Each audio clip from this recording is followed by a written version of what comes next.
زرع جانا کس جواہر مزمرست، ابر رحمت پرز آب کوثر است، کہ جو انسان کی جان ہے وہ وجود جو ہے یہ موتیوں سے بھرا ہوا ہے.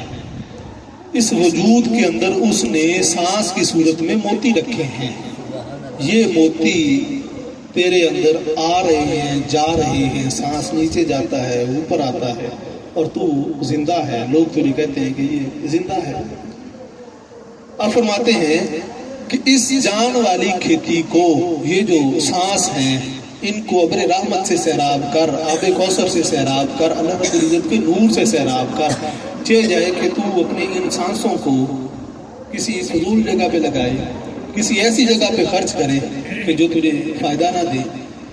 مثال کے طور پہ کہ اگر کسی بندے کے پاس قیمت ہے، رومی فرماتے ہیں، اور وہ اس سے جا کے کہے کہ میں برف خرید کے اسٹاک کر لوں گا، اب فرماتے ہیں کہ وہ برف اسٹاک نہیں کر سکتا، وہ ضائع ہو جائے گی. اب فرماتے ہیں کہ اسی طرح سے تو اپنے سانس جو تجھے اللہ رب العزت نے زندگی کے بخشی ہیں کسی ایسی جگہ پہ خرچ کرے گا کہ جو تجھے فائدہ نہیں دے سکتی، تو پھر وہ تیرے لیے ضائع ہے. کہ تو کہتا ہے کہ میں اپنی زندگی بسر کروں گا اور یہ پوری کا پورا کاروبار میں نے اسٹیبل کرنا ہے.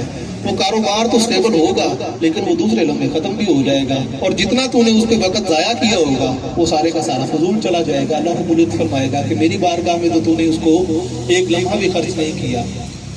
دوسری طرف آپ فرماتے ہیں مثال دے کے کہ تیرے وجود کی مثال ایک بٹوے کی مانند ہے کہ بٹوے میں جب پیسے ہوں تو اس سے اگر کوئی اچھی چیز خریدی جائے تو وہ پیسے ختم ہو جائیں تو بندہ کہتا ہے کہ یہ چیز بیچ کے ہم کام میں لے آتے ہیں. اگر اس سے فضول چیزیں خریدی جائیں، فضولیات میں اسے خرچ کر دیا جائے، بٹوا خالی ہو جاتا ہے اور بندے کے ہاتھ بھی خالی ہوتے ہیں کہ پیچھے کوئی چیز بھی نہیں ہے جو میں خرچ کر سکوں. آپ فرماتے ہیں کہ جو بھی تو خرچ کرتا ہے اپنے سانسوں سے وہ اس کی رضا کے لیے خرچ کر.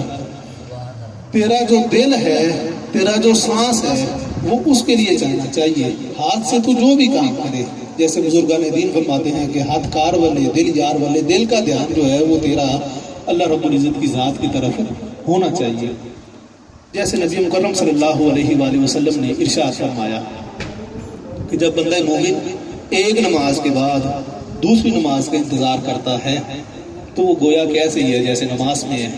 فجر کے بعد ظہر کا انتظار کر رہا ہے، کر وہ کام رہا ہے لیکن ہے انتظار میں کہ ظہر کا وقت آئے گا، میں نے اللہ کی ملاقات کے لیے جانا ہے. اور وہ ایسے ہی ہے جیسے نماز میں ہے، پھر ظہر سے عصر، عصر سے مغرب، مغرب سے عشاء، عشاء کے بعد دوبارہ پھر فجر، کہ میں نے جلدی سونا ہے تاکہ صبح جلدی اٹھ کے پھر اللہ رب العزت کی ذات کے ساتھ ملاقات کرنی ہے، کیونکہ نماز ملاقات ہے اللہ رب العزت کی ذات کے ساتھ. تو آپ فرماتے ہیں کہ وہ ایسے ہی ہے جیسے ہمہ وقت نماز میں ہے. اسی طرح سے تو ہمہ وقت اس کی بارگاہ میں اپنے آپ کو حاضر رکھ. ہاتھ سے تو جو بھی کام کر لیکن اس کی بارگاہ میں دل جان سے حاضر رہ، تاکہ جو لمحہ بھی تیرا آخری ہو وہ بھی ایسے ہی ہو کہ اسی کی بارگاہ میں تھا اور اسی کی طرف یہ چلا گیا. آگے آپ فرماتے ہیں تا سقاہم ربہم آیت خطاب تشنہ باش واللہ عالم بالصواب. جب تو یہ پیاس اپنے دل میں رکھے گا پھر تجھے اللہ رب العزت اپنی ذات سے وہ جام عطا فرمائے گا کہ تیرے اندر پیاس بھی باقی نہیں رہے گی. تو کہے گا کہ میری ساری ضروریات پوری ہو چکی ہیں، مجھے کسی چیز کی طلب ہی نہیں ہے، مجھے صرف اور صرف اس خالق حقیقی کی طلب ہے. تو اس کی بارگاہ سے ہر ایک کے لیے سوال کرے گا لیکن اپنے لیے تو دست سوال دراز نہیں کرے گا. جیسے یہ بزرگان دین کا وطیرہ ہے کہ وہ اپنے لیے دست بدعا نہیں ہوتے کہ باری تعالیٰ ہمیں یہ دے، ہمیں یہ دے. وہ سب کے لیے ہوتے ہیں لیکن اپنے لیے وہ کہتے ہیں کہ باری تعالیٰ اپنا فضل قائم رکھ، اس کے علاوہ اور ہمیں کچھ نہیں چاہیے. اللہ رب العزت نے قرآن کریم میں ارشاد فرمایا بسم اللہ الرحمن الرحیم یا ایھا الذین آمنوا، اے ایمان والو، لا تلہکم اموالکم ولا اولادکم عن ذکر اللہ، کہ تمہیں تمہارے مال، تمہاری اولاد اللہ کے ذکر سے غافل نہ کرتے. مال کاروبار حیات نعمت ہے، وہ کوئی بھی کاروبار ہے، کھیتی باڑی ہے، دکانداری ہے، نوکری ہے، یا جو بھی کام کرتے ہیں، اللہ رب العزت فرماتا ہے کہ وہ تمہیں میری یاد سے غافل نہ کرے. ولا اولادکم، یہ مال کمانا بھی تیرا اس خواہش کے لیے ہوتا ہے کہ اولاد میری سکھی رہے، میں آج مشکل وقت گزار لوں، کل کو میرے آنے والے بچے اس مشکل کا سامنا نہ کریں۔ آپ فرماتے ہیں کہ ان کی مشکلیں دور کر، لیکن جو دھیان ہے وہ میری طرف ہونا چاہیے، میری ذات سے غافل تو نہ ہو۔